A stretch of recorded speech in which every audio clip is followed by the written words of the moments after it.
The markets are moving. Mid-November isn't usually a time of a lot of movement. There's volatility for Ohio State because when you play Purdue, UCLA, and maybe Rutgers on Saturday, you get a lot of opportunities for guys who are not starters to get on the field. Welcome to The Beat. It is Wednesday.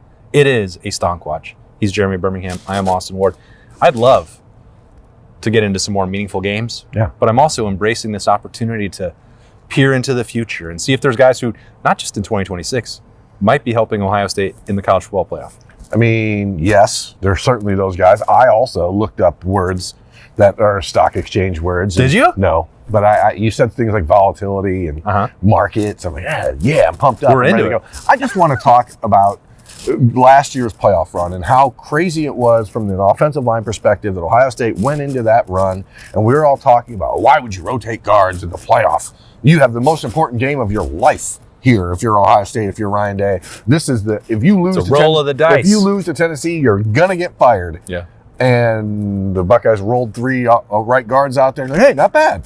And now here we are. It's November the 18th or 19th. I don't know. I'm not good at days, but the Buckeyes are talking about playing three guards in the last two games of the regular season because Gabe Van Sickle has put himself into position, not necessarily the way that we thought it was going to play out because all the talk had been about Josh Padilla for the last month, but sometimes Wally Pips happen, and Gabe Van Sickle has put himself in a position to give Ohio State some flexibility that they really needed because in the event that something happens to anybody on this offensive line, Josh Padilla is now able to move back and forth to center and guard, and if you don't have to say, well, Josh is our backup guard now, and if something happened to Carson Hinsman, we'd have to find somebody else. Now you have flexibility because Gabe Van Sickle played more snaps than Tigger Shabola last week, played better than, subjectively, I think was more consistent in his time. And every rep he gets, especially in pass pro, which is not something he did in high school, he's going to get better and better. And it sets it up for Ohio State in this playoff run, but also for next year because now Gabe could also play left guard or Josh could. So, there's a lot of really positive things that are developing here. And while you hate the injury bug that happens in the middle part of the season, when you have a talent advantage that Ohio State does over pretty much everybody in the country, the opportunity to get these other guys some reps and real game reps, even if they're scrimmage reps or preseason reps against UCLA, Purdue, and Rutgers, it's valuable. And you're starting to see it now, especially for Gabe Van Sickle. So you wanted to reflect on that college football playoff run and what happened with the offensive line. I think that it's retroactively fair to say, hey, Justin Frye deserves a little more credit than he got at that time because you look at Gabe Van Sickle, we'd have thought, well, Josh Padilla is on the rise, but you can include him in that conversation. Tigger Shabola, Philip Daniels, that was also happening under Justin Frye's watch. Austin Birm, the development there, Luke Montgomery, Carson Hinsman. And then as we start to look ahead to whether they need to play that depth in the playoff this year or whether it is for 2026, there's a very real possibility that Austin Birm, Carson Hinsman, and Luke Montgomery are all returning for this team, plus Philip Daniels. You suddenly have now another year where it's 8 or 9 players who could be contributing for the Ohio State offensive line, not just into this playoff right now. So I don't think we have to get too far ahead of ourselves. Those are decisions that have not been made or going to be complicated. Carson Hinsman's been here a long time. Maybe he doesn't want to play more college football. I don't know. Not trying to make a prediction on that front. But when you start to factor in here Gabe Van Sickle and what he's starting to do and what we saw from Ian Moore a week ago at Purdue, and the possibility of these veterans all returning, it's that didn't happen by accident. And yes, Justin Frye missed on some 5-star big swings, but the cupboard was not bare. And now Tyler Bowen, I don't want to just talk about the guy before, and this staff with Charlie Dickey and Marcus Johnson, they've done a great job developing these guys and picking up where Justin Frye left off. But it's really encouraging what's happening on the Ohio State offensive line. So I would say stock up on all of them. What does that mean for who needs to play the most snaps on Saturday against Rutgers? I don't really know. But Gabe Van Sickle has certainly earned the right to be out there. I thought Ian Moore, gave something to think about at right tackle. But Philip Daniels, when he returned and was healthy, I thought he was moving dudes again. He played his best game of the season. It's almost like he was the highest rated offensive tackle in the country according to PFF last weekend. It's almost as if Birm, and this is a crazy idea, he might have been working through an injury for several weeks, and then they were like, let's give him an opportunity to get healthy for the stretch run. and that might have paid off. There's that. There's also, again, what we'll now call the Tegra-Shabola paradox, which is sometimes you play better when you are worried that you might not play. The TTP. The TTP. If you are concerned that somebody is coming for your job, you might all of a sudden ramp it up a little bit. Maybe that's just because they played UCLA, and the UCLA certainly didn't have like a elite pass rusher or someone like that to challenge Phillip Daniels, but still the highest rated offensive tackle in the country last week, according to PFF, which grades are subjective. We know that, but they've also been subjectively pretty bad throughout the last 4 or 5 weeks. So it's a good opportunity for all these guys, and the offensive line has to be prepared. This is a real physical game. We watched at the end of that Penn State game, 3 straight plays, like, oh, there goes Padilla. Oh, there goes Shabola. Oh, there goes Luke Montgomery. Like, okay, this is how fast things can change. After last year, we shouldn't need that reminder, but it's there. And now you've got depth emerging, and depth that provides you not just an emergency break in case of emergency glass thing, but like, hey, we can move guys around. We can try some different things. So it's a really good job being done by Tyler Bowen and his assistants, Charlie Dickey and Marcus Johnson, like you said. So the offensive line, stock up. Yeah. Continued stock up on the tight ends. Maybe it's not continued because I seemed like I was about ready to sell it off with the 13 and 14 personnel, and more specifically talking last week about getting a different player involved at fullback. Nate Roberts, it's still a relatively small sample size, but he had 2 key lead blocks, paving the way for touchdowns down there in the red zone. He had 2 catches for 24 yards in this game. I don't like to do it for true freshmen, and we've spent so much time talking about Edric Houston and James Peoples, and guys were transitioning into a full-time role. That's still not necessarily what Nate Roberts has to do, but it still applies here. Ohio State stuck with him through a little bit of a rough patch, so we're putting you out there. It's probably not going to be perfect. You're a true freshman. This is maybe ahead of schedule for you. Maybe this moment is too big right now.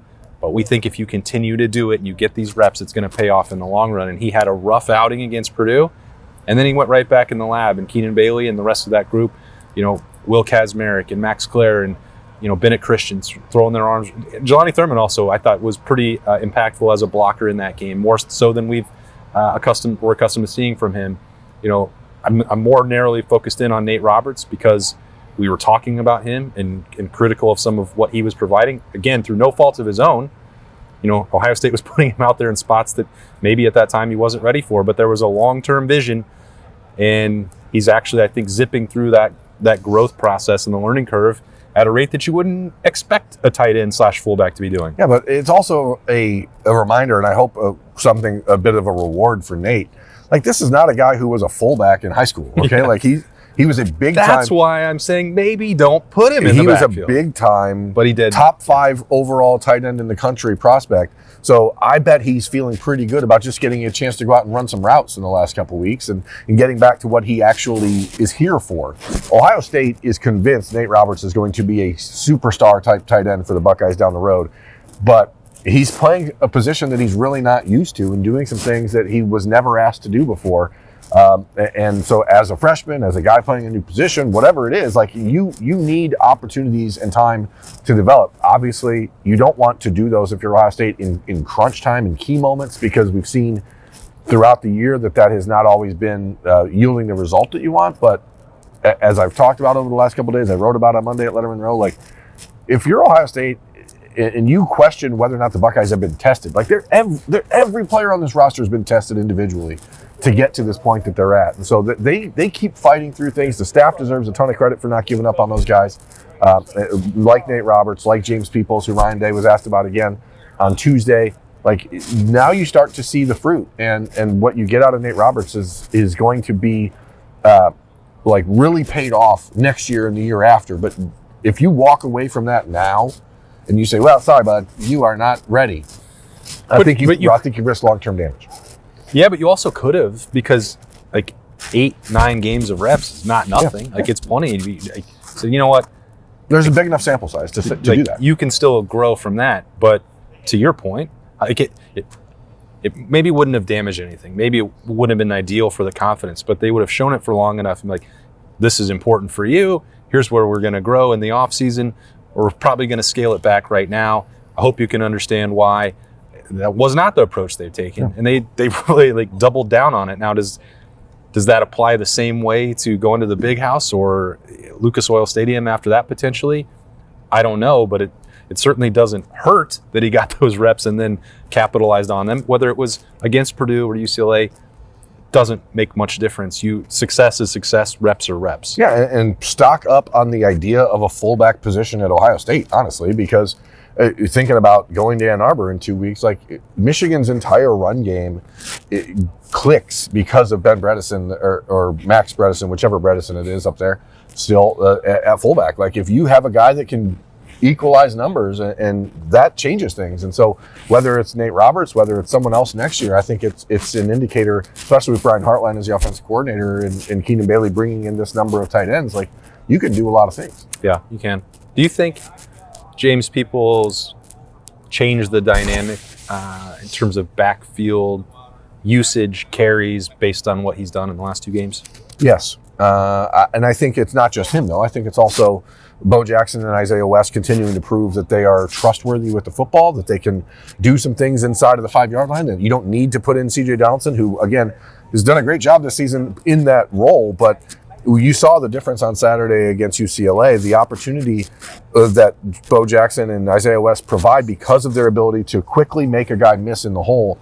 There are times if you don't have a lead back out there, if you don't have a lead blocker out there, where that guy has to make that first guy miss. And C.J. Donaldson has not done that this year. He's been great from the 1. He's been pretty average from the 5. Yeah. Bo Jackson and Isaiah West were pretty darn good from the 5 and great from the 1. So I think for the entire room, it changes things. But as I said at the live show at Roosters on Monday, I think what James Peoples gives you is flexibility in the passing game as well. He's a little bit better as a pass blocker than Bo and Isaiah. Not as good as CJ, still working on it, but he does provide a weapon out of the backfield now.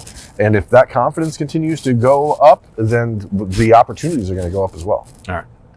I wanted to, you mentioned James Peoples in there. I wanted to get your thoughts on that before we moved ahead to your next stock. I just really think that Zion Grady, every time he plays, proves that he needs to play more. And so it's a weird kind of a bad situation because you have a lot of other guys, but Logan George didn't play last week. Zion Grady gets to go in.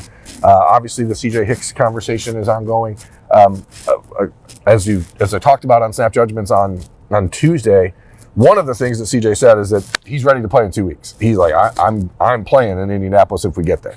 So what does that mean for Zion Grady? I don't know. But he's going to have an opportunity again against Rutgers to probably get a lot of reps, especially senior day for Kenyatta Jackson and Caden Curry. Maybe if the Buckeyes can handle their business early, you can get those guys a break so that you don't risk anything because they're going to have to play every snap against Michigan, I think.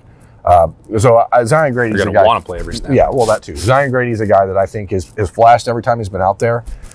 And when you start to look ahead, if Ohio State doesn't have any way to bring Caden Curry back or Kenyatta Jackson, depending on what the courts do with injunctions here, if injunctions there. That's amazing how much courts are involved in college football now. But there's real confidence, I think, developing that Zion Grady can be a guy that you can count on day 1 next year, which I'm not sure people would have anticipated that 2 months ago. His body type doesn't necessarily, like if you just line them up, like he doesn't look like Kenyatta and he doesn't look like Caden. But the motor, I think, especially when it comes to a Zion Grady comparison with Caden Curry, I think there's a lot to like there. Mm-hmm. Yeah, you don't. Maybe it's a product of only getting 5 or 10 opportunities to make a mark and just like going 100 miles an hour when you're out there. I don't know if it's, Ryan Day talked about that with Caden Curry. Can you sustain that? Thinking about him early in his career and going into year 4, can you do that 25 times, 30 times, 35 times? It seems like Caden Curry can now, but he had to build up to that, whether that's mat drills, that's weight room, that's practice habits, all those things getting better, and as you mature over time, that's the thing that I think you can see with Zion Grady right now is that would you ask him to go be a starting defensive end for Ohio State at this moment? No, that would be problematic.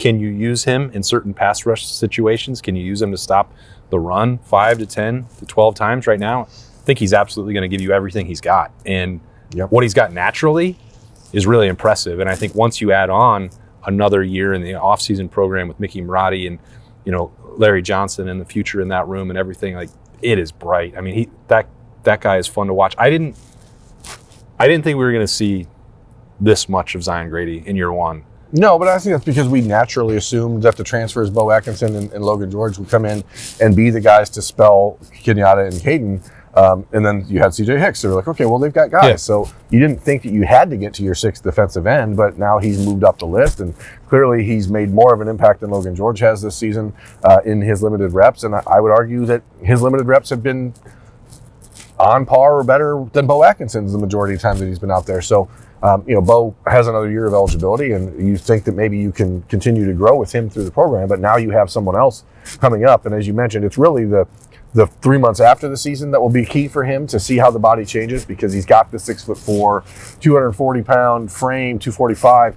But if you can get him to that 265 that we saw Jack and JT when they finished up a year ago, then all of a sudden you have a much different specimen. This is mainly a 2026 conversation. I think you knock on wood. Like Jalen McClain and Caleb Downs. Caleb got the second half off some of that NBA-style load management on Saturday. You never want anything bad to happen. I'm not trying to put that negative energy out into the universe, but they play a physical position, and at some point you may need a third safety. Fahim Delane, man, it was just 3 tackles. It was just, 15 to 20 reps in that second half because that game got over so quickly and so many 3 and outs. He looks like the next Jalen McClain to me.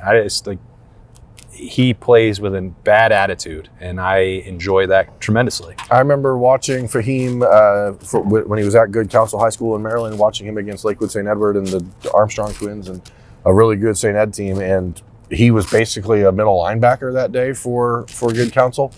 And boy, he likes to hit people.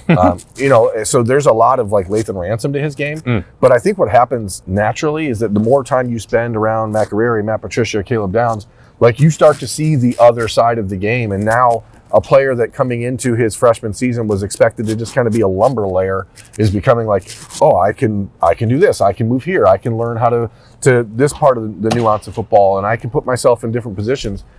And the flexibility that Matt Patricia's defense allows gives this guy an opportunity to make some plays.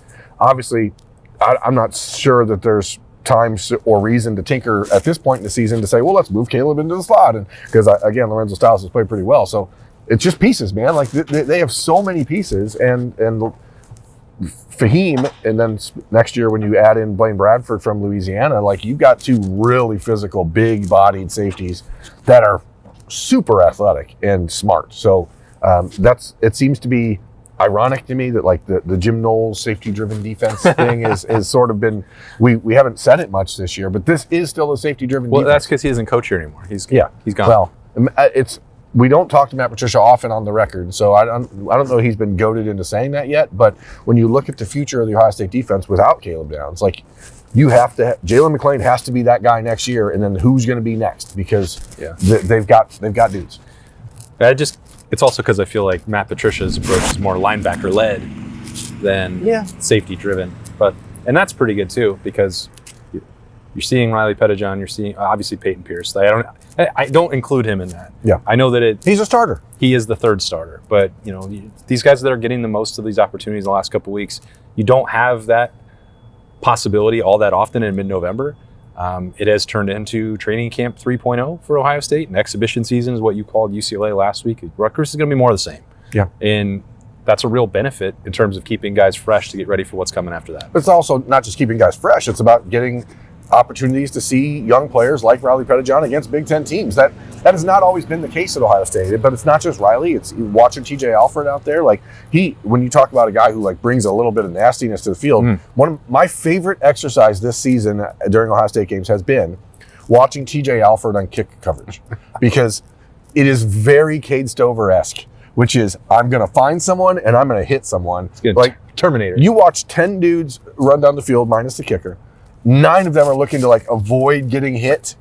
And then there's TJ Alford, who's like, I'm going to run into someone. And every game it's been, is this one going to turn into a fight? Is this one and like getting pretty close. You have to love that. I mean, you need guys like that on your team. And then you give him the opportunity to say, TJ, you provide us this. And then now next year, we all know Sonny and Arvell aren't going to be here. So it's, there are 3 starters at linebacker. There's no reason it's not going to be Peyton Pierce, TJ Alford, and Riley Pettijohn. So getting these moments now is so important for those guys. Yeah, you got another one. You know who else is good? I got to talk because you have tried to buy up all of Mylan Graham stock over the last year. I know I succeeded. when you're starting to see the things that Ohio State saw when he was a recruit, when he touches the football. There is a electricity, and he hasn't broke one yet. He's very close on Saturday to doing it against UCLA. It's coming for him. He's going to pop one of those, and it's going to be the Garrett Wilson G5. We can still use G5 because Graham starts with G. I think he's going to be the M5. Oh, that's a car, isn't it?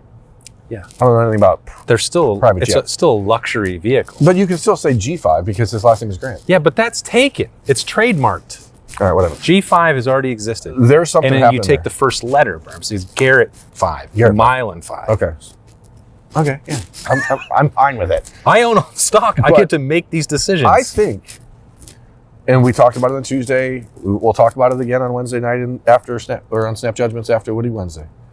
If there's a doubt that the other guys can't play, that Carnell and Jeremiah can't play, then that means more opportunities for Mylan, Bryson, Quincy, David Adolph, everyone else. But Mylan is someone who needed these opportunities in a major way. And it's not because his recruiting pedigree, it's not because of anything else. It's you're here for a year and a half with Brian Hartline, and if you don't see the field after that in that time frame, it becomes real hard because there's a next wave coming. And guess what? Chris Henry Jr. was just bumped up again in his national ranking. He's now the number one rated. He's now a 6-star. He's now the number one rated recruit in the country at wide receiver. Again, you've got really good players coming in behind you. So it's not like a rubber meets the road situation, but it is hey, my hourglass feels a lot shorter at wide receiver than it does in other positions. So it's huge for Mylan to be making catches, getting out there, learning the game, being physical. I think one thing that is probably going to go undiscussed, and maybe I'm making a point of it that doesn't need to be made, with Bryson Rogers, Brandon Ennis, Mylan Graham, Quincy Porter, those guys on the field last weekend, the run blocking from receivers looked a whole lot better to me than it has throughout the season. And so I don't know if it's a coincidence that the run game got more going, especially on the outside, or if it was just the quality of opponent. Ryan Day did say that Carson Hinsman had 9 knockdowns on against UCLA, and that it's hard to knock down a trash can 9 times. So Ryan Day was saying that UCLA is worse than trash. Just kidding, he didn't say that. Don't clip that. He didn't actually say it. But I thought, but he wouldn't be wrong. I thought the perimeter run blocking was better with those other guys in the game, and you have that moment to prove yourself, and you take advantage of it. So kudos to Mylan and those guys for doing that. Yeah, I really had to twist my arm to talk about Mylan Graham on a stock watch. I'm glad you did. Welcome to the party, pal, and thanks for spending another part of your day with us on the beat. It is a Wednesday tradition to get those stocks going, and I don't know if that's exactly how it's going to look a week from now. I bet it won't. When it'll be time for war. But we'll have those conversations when we get to them. We'll also be back in this building tonight, Wednesday night, for a Woody Wednesday. We got a Ryan Day lightning round and a handful of players that we'll hear from, and we'll probably be trying to put eyeballs on some of them as well, just to see. We'll see if the receivers run off the field. They might be gone, so there might not be any update from that either, and there definitely won't be from Ryan Day. That is not a bold prediction. That is a spoiler. Thanks for joining us on here on 97.1 The Fan, 10TV, 10TV Plus, all those YouTube channels, Apple, Spotify, Roku, anywhere if you're getting the audio only. We appreciate all of you. He's Berm. I'm Austin. We will talk to you later.